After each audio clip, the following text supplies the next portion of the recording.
Student के लिए खासकर आज के जो कॉम्पिटिटिव के स्टूडेंट्स हैं उनके लिए ये स्थिति बन जाती है कि वो पढ़ते समय पर उनका जो मन जब कंट्रोल में नहीं होता तो अक्सर वो भटक जाते हैं, और जब वो ऑनलाइन क्लास लेते हैं तो उनके साथ और भी कई प्रकार के भटकाव उत्पन्न हो जाते हैं।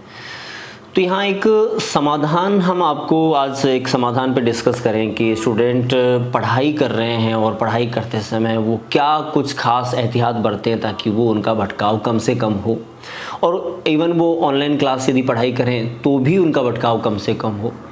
इसके लिए थोड़ा सा साइकोलॉजी की आप समझना चाहें तो इसमें साइकोलॉजी आपको ये कहती है कि देखिए, आपका मन और आपके मन की जो हैबिट्स हैं, इनकी जो आदतें हैं, ये आदतें जिस प्रकार से विकराल आज के समय पे हो चुकी हैं, ये आपके मन से रुकने वाली नहीं हैं। इसलिए कुछ आपको अपने नियम कानून बनाने होंगे, कुछ आपको अपनी व्यवस्थाएं बनानी होंगी।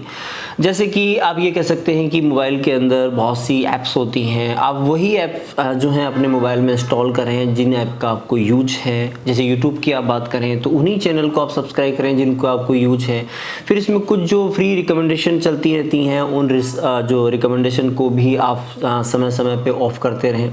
दूसरा, इसके साथ में ये होता है कि आपका मोबाइल के अंदर आप किसी भी ऐप में कभी भी किसी भी प्रकार से यदि इंटरेस्ट क्यों ना दिखाते हो, तो आजकल AI बेस्ड सिस्टम है जो कि हर प्रकार की रिकमेंडेशन आप गूगल पे सर्च करोगे तो भी यूट्यूब वाले दिखाएंगे, यूट्यूब पे सर्च करोगे तो गूगल वाले दिखाएंगे, हर कहीं पे आप चीज़ वो सेम मिलती रहती है।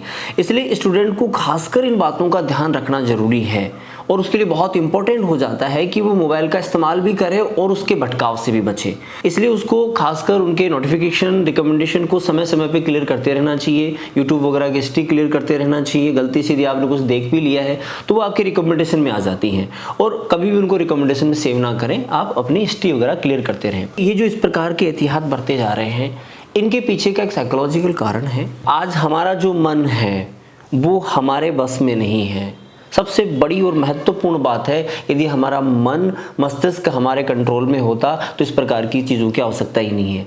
और इन सब के पीछे जो इम्पोर्टेंट बात है वो आपका प्रेजेंस ऑफ माइंड है, आपका प्रेजेंस ऑफ माइंड है। और इस प्रेजेंस ऑफ माइंड के लिए आपको विशेष वर्क करना है, और प्रेजेंस ऑफ माइंड के लिए जो समय समय पे आपको बहुत सारी थेरेपीज बता दी जाती हैं कि आप हमेशा ही जो पढ़ाई करें, जब पढ़ाई आप स्टार्ट करते हैं तो पढ़ाई शुरू करने से पहले आप अपने मन मस्तिष्क के अंदर ये बातें क्लियर कर लें कि आप क्या करने जा रहे हैं, क्यों करने जा रहे हैं, आपका पर्पस क्या है। बार बार अपनी आंखों के सामने, अपने मन के सामने उन्हीं चीज़ों को रिफ्लेक्ट करें। जैसे आप किसी सिंपल मूवी का ट्रेलर देखते हैं और वो मूवी आपको पसंद आती है, तो इसी प्रकार पढ़ाई तभी पसंद आएगी जब पढ़ाई के लिए आप ट्रेलर देखेंगे।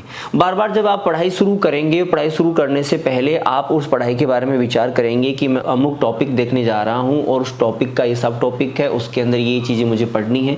ये सारी चीज़ जब आप देखेंगे उसके अंदर, जब आप उसके ऊपर विचार विमर्श करेंगे तो आप पाएंगे ना कहीं आपका मन जो है वो ज़्यादा एक्टिवेट हो गया है। पहले के बनिस्बत आपका मन ज़्यादा काम करने लग गया है। अब आप यदि सिंपल बैठे हैं और यूं बैठ के आपने किताब उठा ली, सब आप किताब पढ़ने लग गए, अब किताब के अंदर वो रिजल्ट आपको मिलेगा नहीं। वो रिजल्ट साहब इसलिए नहीं मिलेगा कि क्योंकि आप अपने मन को पकड़ के नहीं लाए हो। आपकी जरूरत है पढ़ाई करना, इसलिए आप पढ़ना चाहते हो। मन तो आज भी अभी भी आपका वो सोशल मीडिया और जो आपका मोबाइल या मोबाइल में जिन जिन चीज़ों को आप इस्तेमाल करते हैं वहाँ पे चिपका हुआ है।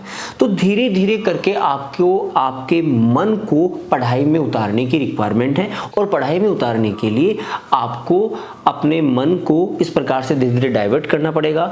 धीरे धीरे बैठ के आपको उन टॉपिक्स के बारे में विचार विमर्श करना पड़ेगा, और उनको विचार विमर्श करते हुए फिर आपको आगे निकलना होगा। जब तक आप तसल्ली से बैठकर पढ़ाई के बारे में विचार नहीं कर लेते, उसके बारे में सोच नहीं लेते कि यह टॉपिक है, यहाँ काम आएगा, इस प्रकार से काम आएगा, तब तक आपका मन वहाँ से चिपकने वाला नहीं है। फिर इस काम को आप एक बार, दो बार, तीन बार, चार बार, पांच बार यदि आप रिपीट करने लग जाते हैं तो फिर आप पाएंगे कि अब आपका मन भी वहाँ बनने लग गया है। सामान्य रूप से आज का स्टूडेंट जो है उसका कभी भी मन जो है पढ़ाई में नहीं लगता। वो पढ़ाई जो आज कर रहा है वो कारण के साथ में कर रहा है, और बाकी सारे काम मन के साथ में कर रहा है, तो इसलिए कभी भी वो काम उसके लिए 100% नहीं हो पाता।